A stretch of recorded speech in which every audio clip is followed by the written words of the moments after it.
viewers, welcome to Viewpoint on ITV. I am Caroline Okonji, and it is that program that gives you and I opportunity to talk about some of the trending issues in the country and how it affects us as citizens. So today, we're going to be talking about the withdrawal of police personnel from very important personalities in the country and how it's going to be affecting us as individuals, or better still, how it's going to impact us as citizens. And then again, the debates on legalizing gun ownership. So let's go talk to some persons and hear what they have to say in regards to this topic. It is Viewpoint on ITV. I am Caroline Okonji. The Nigeria security architecture, I think it is a very, very wrong approach at this time. The way you talk about developed countries and thinking of how police operate, the environments are not the same. First, we do not have good roads. That when you call for police in an emergency response, if it's like in the developed countries, you see police appearing within minutes.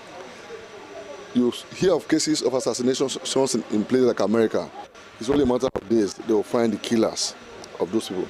Those are not the situations in Nigeria. People kidnap people in their houses, people kill people on the way, they don't even know who the killers are. The only thing too that also makes some of these people not to be on the road is the simple reason that when they know that there are escorts following some VIPs and some people on the way, they know that it's possible that at some point they will see unexpected police presence. But when they now get to the point where they now say, no, they cannot go with police and then the road is free and all that, you are only inviting terror back to us. If I'm traveling on the way and I know I'm licensed to have a gun in my car, some other persons are coming, and maybe we run into hoodlums, and they know that out of these 20 cars, there's a likelihood that 15 to 16 have arms in them. That will also create that sense of security for the people that are involved. So I just think that it is, yes, the idea to say let's have police at different points is there, but the architecture and infrastructure to support such an idea, we don't have it yet. You don't have drones flying everywhere. If you are overseas, you press a button in your house, they know it is emergency. The police will come, condone of your area, and the people cannot even escape.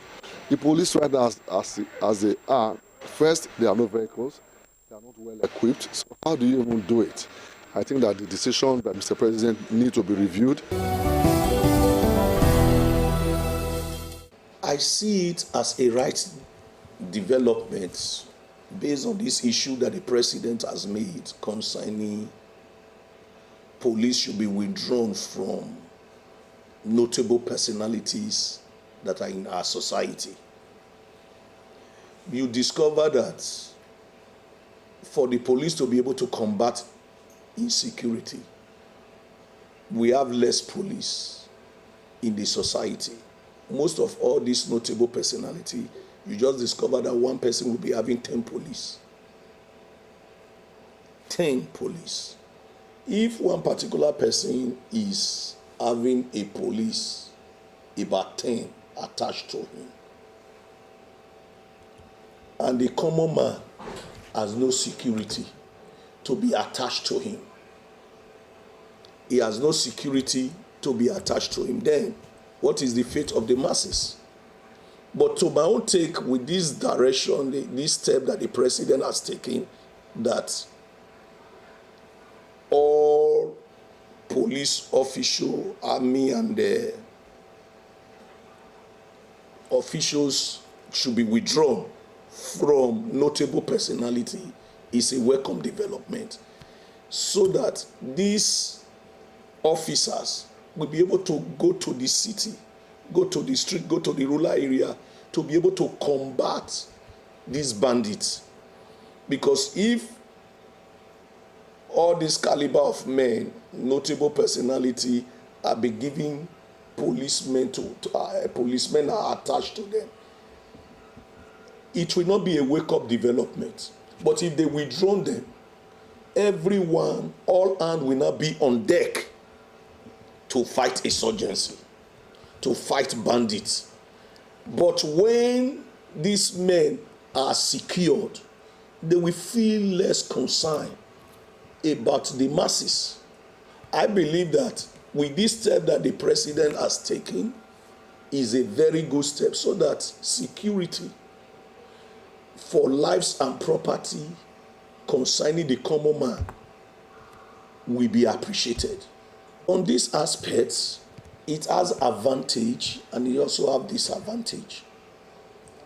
It is good for people to have self-defense against this insecurity.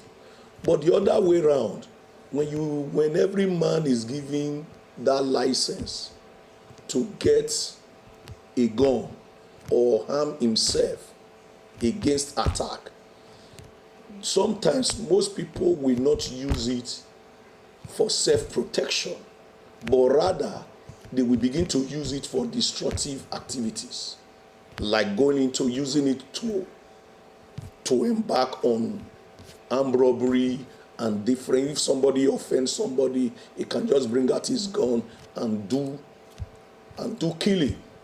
That is why it will not be encouraged. But the only advantage for the government is that let them employ more hands. Let them get more securities, people, recruit them, train them, tell them what to do, the rules and the dons that will govern their security apparatus. All these things should be put in place. Then with more and being employed and well paid, I believe that with all this, they can be able to contain this insurgency and bandits in our country. We all know that the constitutional role of the police is the protection of lives and property. And like the president has rightly stated, the protection of lives of Nigerians are very paramount. And like the VIPs are still part of the citizens that the police is constitutionally empowered to protect. But you also realize from where the president is coming from, these VIPs form more or less like less than 10% of the larger population of Nigerians. And in that light, he feels that more attention should be given to the masses, to the larger population of Nigeria who are now faced with the challenges of insecurity, while also trying to address the manpower need of the Nigerian police. So in that regard, I totally support that directives that all available manpower now should be channeled towards the protection of the majority of Nigerians outside the VIPs that took a chunk of that number. Looking at on the rights of Nigerians to own guns, I still believe that Nigeria is not yet ripe enough for such. Even in countries where they have such policies, they are trying to go back. If you see what is going on in America now, they are even trying to look at gun rights laws to see how it can be reviewed. So it's not a policy that has worked or that has been sustained in even where it is currently in force. So for Nigeria, it is not just our only gun that will solve the problem of insecurity. I can tell you, with the kind of anger, with the kind of issues we have now, if Nigerians own guns, they will be using it to settle personal scores, not even the insecurities now. So that might not really solve the problem. I think solving the problem, we need to go into community policing, volunteer security, seeing how well we can domesticate security, make security the duty of everybody, not necessarily a centralized arm of government like you have the centralized police now. So with that, I believe we can substantially bring down, if not to a barest minimum, the current challenges we have now. So it's not really whether we carry guns or not that would solve it, no. It is a very good thing that the president is actually looking at how he can, curb security by having a lot of, security personnel on ground. But, you know, if you have to fight insecurity by creating another level of insecurity, that's a very big problem, all right? Yes, we know that the VIPs have a lot of this, you know, security escort with them. But if you look at this person too, they are human beings.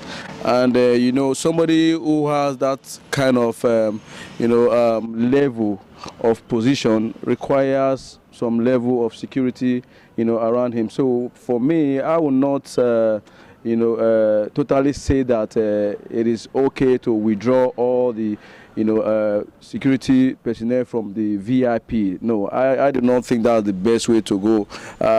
Instead, I think they should look for a way to have more persons in the force, in the military, in the police, and every other security agencies that can help, you know, in this insecurity. Because the VIP are human beings. The right to own a gun, I really do not think that Nigeria is matured for such a thing. Yes, we have that in some developed countries like America, but I do not, you know, advise that such law should be put here in Nigeria, because a lot of persons are going to take advantage of this particular, you know, situation, and they use it to do other very, very, you know, malicious activities. So I do not believe that Nigeria is ripe for, you know, self-ownership of gun at this particular point in time. Insecurity in Nigeria is eating so deep into the life and well-being of Nigerians. Like in the area of business, it has affected us a lot. Like, for example, those our mothers who travel to village markets in this season of December, where they travel to buy plantain, yams, and others. We see many of them were unable to do this because of the insecurity. And that has also affected their own family, because they will not be able to provide for them because they were unable to do their business the way it ought to be. Like those of us in the real estate sectors, I think it affected us the more, because this is one of the most funny December I've ever experienced, whereby our brothers and sisters in diaspora, they are scared to return home to celebrate with us. And after they have saved this money, and they buy property at the end of the year, so that at least they will not count on one thing that they have achieved. But this time, many of them, they give up. Instead of coming to Edo State or so or Nigeria to buy property, you will hear them saying that they want to go to places like Singapore, places like Spain.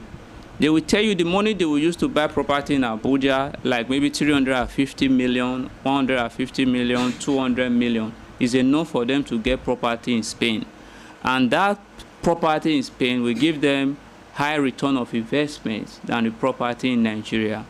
And another thing that affected those in diaspora and the VIPs, let me use that word, very important personalities in our country, is the new law that has been passed by the president, that police personnel should be withdrawn from this set of persons. And you know, the current situation of insecurity in Nigeria, so these persons, they will not be free to come in, because it's as if them coming in, they have signed their death sentence because the security is a threat to them. And at the same time, the police personnel that would have been of assistance to them to guide them is being withdrawn. So it's just as if they want to jump into a hot fry pan. So these ones is what stopped them from not coming to Nigeria, and it affected our business a lot. So those persons we are all to care for, these things restrict us to do a lot for our loved ones. Because if you don't sell property to get money, so there's no way you are going to spend money. So if you check, though we are having traffic and all these around, but the truth is that the well-being, the lifestyle of these our citizens is being compromised, because insecurity has cost them a lot. If the guns is being legalized to every citizen, it's going to cause more havoc at this initial stage. So I believe instead of legalizing gun to individuals, let's recruit more local security personnel that understand this terrain of this environment, because a stranger will not know my community more than me. So if they empower these personnel, give them good sophisticated weapon that they can use to withstand these perpetrators, the criminals, it will be able to at least help us a lot. So owning a gun or legalizing gun to Nigerians, you know, Africans, there's a way we think. Even some of the trained policemen that they are handling weapons, we see what happens after some of them have taken what they are not supposed to take. After they get, when their adrenaline get high, when they are angry, we see how they misuse the gun. So now legalizing gun for a trained person, a civilian, is going to cause more havoc and disaster to us. So I'm not in support of that. While the opinions of our respondent varies, and some think that the statement by the president to withdraw police personnel from VIPs in the country in order to combat crime, some are also saying that it is not a welcome development. But in all of this, the security of citizens and properties should be a priority. That is what people are clamoring for, and it is something that should be done in order for lives and property of citizens to be secured and for security to be guaranteed. It is Viewpoint on ITV. I am Caroline Okonji. Many thanks for watching. ITV, certainly the best.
Omonoba Nedu Ukwakolopolo, Ewai II, Oba of Benin, stepped out majestically with loud crowd to perform the Sotun rites of his late mother, Queen Mother Ioba Omoni Ikoyeme, Ioba Ewai II, who departed this world 49 years ago.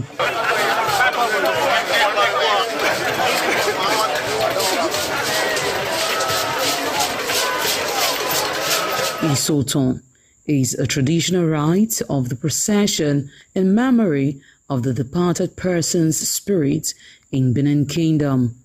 It is usually heralded by public display of the departed person's influence during their sojourn on earth. The display of a human effigy symbolizing the departed royal matriarch was preceded by the Oba of Benin, who led the procession from his palace to the Immortal Shrine at King Square in Benin City, where he offered prayers for the repose of the soul of the Queen Mother, Ioba Ewai II.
Thereafter, a priest assigned to the Immortal Shrine offered Oba Ewai II items for Isoton on behalf of his family. However, chalk, known as Uri, represented a mixture from royal fans after ancestral spirits were invoked to bear witness and announce his arrival.